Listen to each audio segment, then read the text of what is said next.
Welcome to समाधान study. समाधान study आप सभी विद्यार्थियों का स्वागत करता है। आपके लिए हिंदी की लाइव क्लास चल रही है। तो गाइस बताऊं मैं आपको कि आपके आगामी एग्जाम जैसे कि आपकी सी टेट होना है, एमपी टेट होना है, यूपी टेट होना है, तो इन सभी एग्जामों को देखते हुए हमने यह बैच चलाया है आपके लिए हिंदी का। ठीक है गाइस, यह कोर्स होगा आपका फ्री ऑफ कॉस्ट। इसके लिए आपको कोई पे नहीं करना पड़ेगा, कोई अमाउंट नहीं देना पड़ेगा। आपको फ्री ऑफ कॉस्ट यूट्यूब पर यह कोर्स फ्री ऑफ कॉस्ट हम लोग करवा रहे हैं। तो मैं चाहता हूं कि आप लोग जो है ज्यादा से ज्यादा संख्या में इस सेशन का मजा लीजिएगा, जुड़िएगा और कुछ सीख के जाइएगा। आपको कुछ मजा आएगा। और देखिए आपके लिए इसमें जो है हिंदी के क्वेश्चन रहेंगे, इंग्लिश के भी कोर्सेज रहने वाले हैं, संस्कृत के भी कोर्सेज। तो हम लोग जो है पूरा पैकेज आपके लिए लाया है। आपके जितने भी कोर्सेज होते हैं जैसे कि बाल विकास, पर्यावरण, हिंदी, तो सभी के लिए बहुत ही इंपॉर्टेंट क्लास है। तो आप लोग को सभी को इस सेशन को ज्यादा से ज्यादा शेयर करना है, ज्यादा से ज्यादा विद्यार्थियों को जोड़ना है ताकि सभी को बेनिफिट मिले इस क्लास को लेकर। तो चलिए मैं अब क्लास प्रारंभ करता हूं और आपको जो है सेशन में जुड़ना है, लाइव क्लास का मजा लेना है। चलिए हिंदी के हम लोग आज क्वेश्चन करने वाले हैं, उसके कॉन्सेप्ट भी समझाऊंगा आपको गाइज, और आपको टॉपिक वाइज भी मैं आपको समझाने वाला। तो आपको कहीं जाने की जरूरत नहीं है, इस चैनल पर आपको जो है शानदार जानकारी मिलने वाली है। देखिए क्वेश्चन की ओर बढ़ते हम लोग। आज हम क्वेश्चन करेंगे, देन इसके बाद आपको कॉन्सेप्ट भी करवाऊंगा, मैं आपको टॉपिक वाइज भी समझाऊंगा। तो पूरी जानकारी मिलेंगी आपको इस चैनल में फ्री ऑफ कॉस्ट। देखिए किस वर्ण का उच्चारण स्थान कंठ तालु से है। मैंने पिछले बार भी आपके लिए क्लासेस चलाया था, ऑलमोस्ट 2 महीने 60 क्लासेस हमने पूर्ण कर चुका था जब लॉकडाउन नहीं लगा था। ठीक है, लॉकडाउन के बाद थोड़ी सी जो है एग्जाम की डेट पोस्टपोन होने के कारण जो थोड़ा सा प्रोसेस लेट हो गई, पर अब आपके लिए क्रैश कोर्स है। आपके एग्जाम जो है जनवरी में होना है। यूपी टेट वाले विद्यार्थी, एमपी टेट वाले विद्यार्थी, तो सबके लिए यह जो है कोर्सेस चल रहा है। तो चलिए क्वेश्चन आपके सामने। तो चलिए इसका राइट आंसर होगा अ, छ, ओ या ए। तो इसका राइट आंसर होगा ऑप्शन नंबर डी। क्या होगा? ए होगा। ठीक है भाई, किसी वर्ण का उच्चारण स्थान कंठ तालु से, तो ए करते हैं अपन, तो इसका ध्यान रखिए ऑप्शन नंबर डी इसका राइट आंसर होगा। कंठ तालु के जीभ के स्पर्श से होने वाले वर्ण है तो वह ए है, और ए इस तरीके से आपको उच्चारण करना है, देन इसका आपको आंसर करना था। चलिए बढ़ते हम लोग नेक्स्ट क्वेश्चन की ओर। नेक्स्ट क्वेश्चन है, निम्नलिखित में से संयुक्त वर्ण का चयन कीजिएगा। ग, ज, छ, ट। तो इसमें संयुक्त वर्ण आपके सामने है, तो आपको कमेंट्स करना था और आपने बेशक कमेंट्स किया होगा। इसका right answer option number C, छ। क्या होगा? छ इसका जो है संयुक्त वर्ण होगा। बिल्कुल सही प्रयास किया आपने। देखिए छ संयुक्त वर्ण है, यह क और श से मिलकर छ बनता है, इसका आपको ध्यान रखना है। चलिए बढ़ते हैं मैं नेक्स्ट क्वेश्चन की ओर।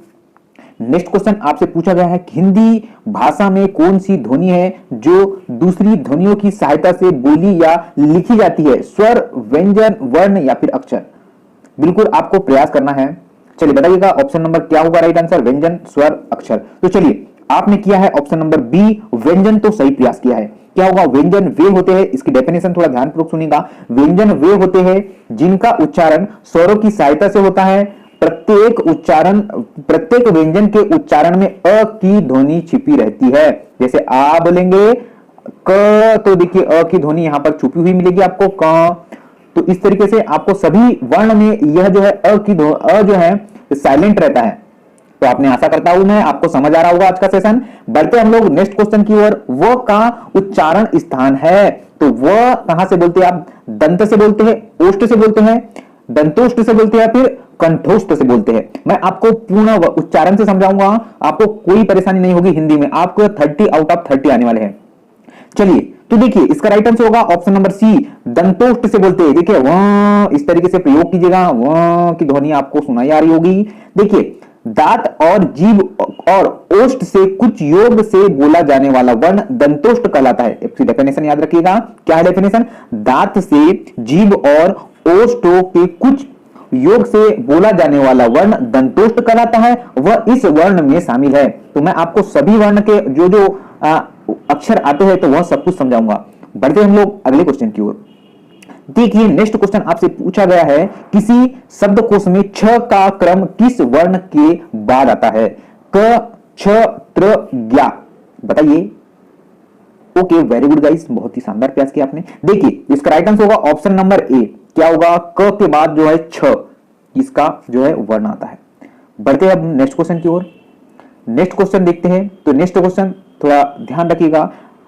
हरदेवी बिहारी के राज्यपाल हिंदी कोश के अनुसार सर्वप्रथम क शब्द के पश्चात कह के बाद छह वर्ण आता है। किसके? हरदेवी बिहारी। के राजपाल हिंदी के शब्दकोश के अनुसार। चलिए कौन सा घोषण वर्ण है बताइएगा, बहुत ही इजी क्वेश्चन है। ख, च, म या फिर ठ। चलिएगा बिल्कुल आपका प्रयास जायज की बात है, आपने सही प्रयास किया होगा। तो आपने किया है ऑप्शन नंबर सी, तो सही प्रयास किया है। क्या होगा, म इज द राइट आंसर। क्या होगा, म इसका राइट आंसर होगा। जिस ध्वनियों में उच्चारण में स्वर तंत्रिकाओं में कंपन हो घोषण वर्ण कहलाते हैं। क्या कहलाते हैं, घोषण वर्ण कहलाते हैं। एक बार डेफिनेशन थोड़ा याद रखिएगा। जिस ध्वनियों के उच्चारण में स्वर तंत्रिका में कंपन हो स्वर्ण घोष वर्ण कहलाते हैं। हर वर्ण का तीसरा, चौथा तथा पांचवा व्यंजन इसके अंतर्गत आता है। चलिए आपको आशा करता हूं समझ आ चुका होगा। बढ़ते हम लोग अब नेक्स्ट क्वेश्चन की ओर। देखिए नेक्स्ट क्वेश्चन आपसे पूछा गया है, इनमें से कौन सा संयुक्त व्यंजन नहीं है। तो नॉट जो इसमें नहीं है उसे आपको चयन करना है। छ, प्र, ज्ञ या फिर फ। तो देखिए संयुक्त वर्ण में त्र आ जाएगा, छ आ जाएगा, ज्ञ आ जाएगा, पर फ जो है संयुक्त वर्ण में नहीं आएगा। तो आपका आंसर किया होगा ऑप्शन नंबर डी, तो सही प्रयास किया होगा। स्क्रीनशॉट ले लीजिएगा। देखिए जो संयुक्त वर्ण में आने वाले अक्षर, जो संयुक्त वर्ण मतलब दो वर्णों से बने हुए अक्षर संयुक्त वर्ण कहलाते हैं। तो यह आपको ध्यान रखना है। चलिए बढ़ते हैं हम अब नेक्स्ट क्वेश्चन की ओर। नेक्स्ट क्वेश्चन है आपका 8वें नंबर का। निम्नलिखित में से ट वर्ण का सदस्य कौन सा नहीं है। तो कौन सा सदस्य नहीं है, ठ, ठ, न या ध। तो बताइएगा, उच्चारण में ही सब कुछ छुपा हुआ है, तो उच्चारण आपको ध्यान से करना है। तो देखिए इसका राइट आंसर होगा ध। क्या होगा राइट आंसर, आपने प्रयास किया है ध, मतलब ऑप्शन नंबर डी इसका राइट आंसर होगा।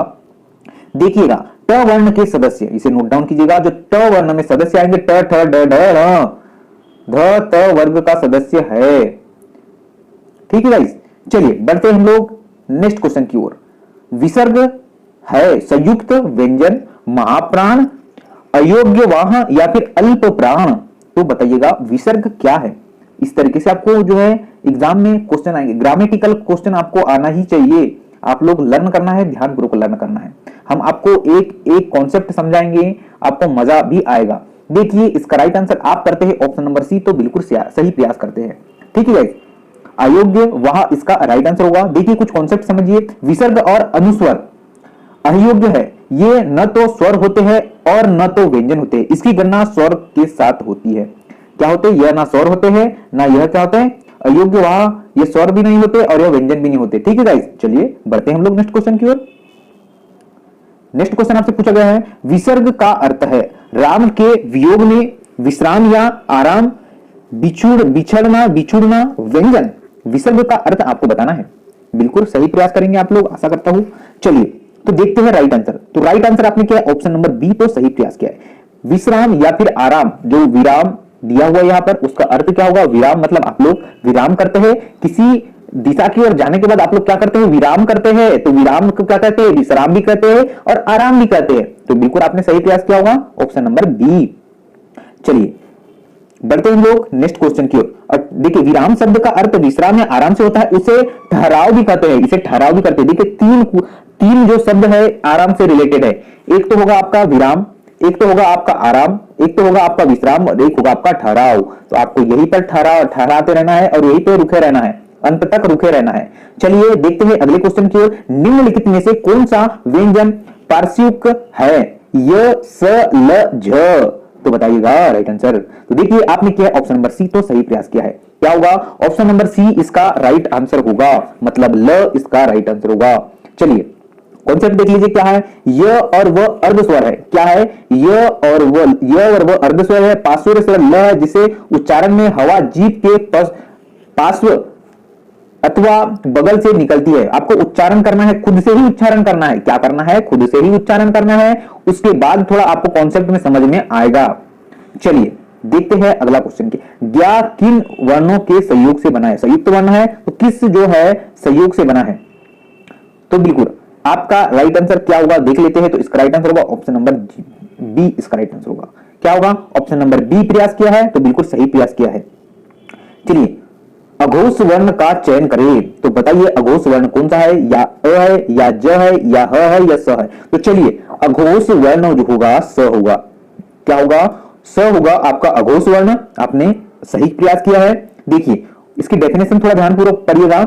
जिस वर्णों में उच्चारण में स्वर तंत्रिकाओं में कंपन न हो अघोष कहलाते हैं, मतलब अघोष वर्ण कहलाते हैं। एक बात पुनः मैं बता दूं आपको, जिन ध्वनियों के उच्चारण में स्वर तंत्रिकाओं में कंपन न हो, स्वर तंत्रिकाओं में क्या ना हो, कंपन न हो, वह अघोष वर्ण कहलाते हैं। हर वर्ग का पहला और दूसरा व्यंजन इस श्रेणी के अंतर्गत आता है। क्या है? इस वर्ण के अंतर्गत आता है। आप लोग इसे ध्यान रखिएगा। एक के उच्चारण स्थान कौन सा है? बताइए, एक के वह उच्चारण स्थान का नाम आपको बताना है। जो आप लोग ये तो मैंने पहले ही बता चुका है आपसे, पहले ही बता दिया मैंने, पहला ही क्वेश्चन था ये। तो चलिए इसका राइट आंसर होगा ऑप्शन नंबर डी। क्या होगा? कंठ तालु, मतलब कंठ से ही ए अपन बोलते हैं तो कंठ से बोलते हैं।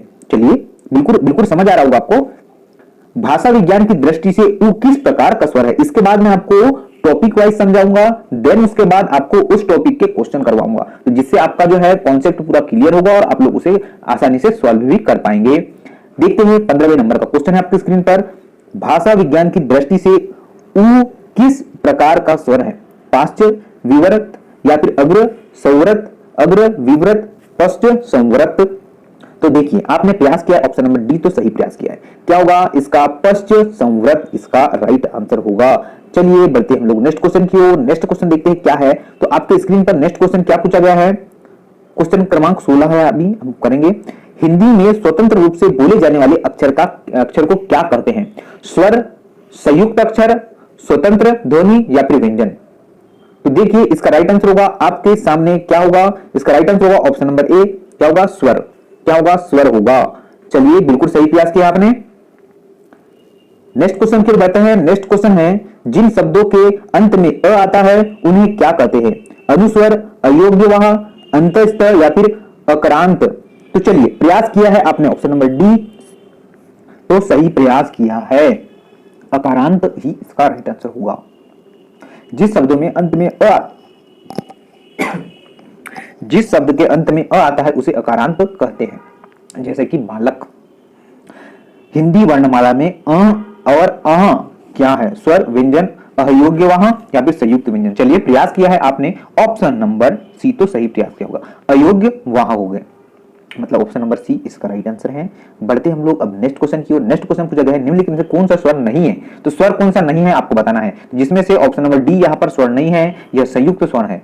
चलिए पूर्ण विराम चिन्ह को पहचानिए। तो पूर्ण विराम चिन्ह आपको पता ही होगा, पूर्ण विराम चिन्ह जो यह है वो पूर्ण विराम चिन्ह होता है, मतलब ऑप्शन नंबर सी इसका राइट आंसर होगा। चलिए बताइएगा आपको यह क्लास कैसी लगी। हमारा यह फर्स्ट डे था, तो आप लोग को क्लास पसंद आई होगी, तो हम लोग जो है अब आपके लिए और अच्छे से ज्यादा क्वेश्चन करवाएंगे, टॉपिक लाएंगे, और आपको पसंद आई होगी तो आप लाइक जरूर कीजिएगा और अपने दोस्तों को सेशन शेयर कीजिएगा। अब आपकी तैयारी समाधान स्टडी करवाने वाला है, तो आपको परेशान होने की बात नहीं, घर बैठे ही आप अपनी प्रिपरेशन स्टार्ट कर सकते हैं। पुनः फिर आपके सामने मैं आपका दोस्त आपके सामने यह क्लासेस लाया हूं। तो चलिए जय हिंद गाइस, जय भारत, और इसे ज्यादा से ज्यादा तरीके से शेयर करिएगा।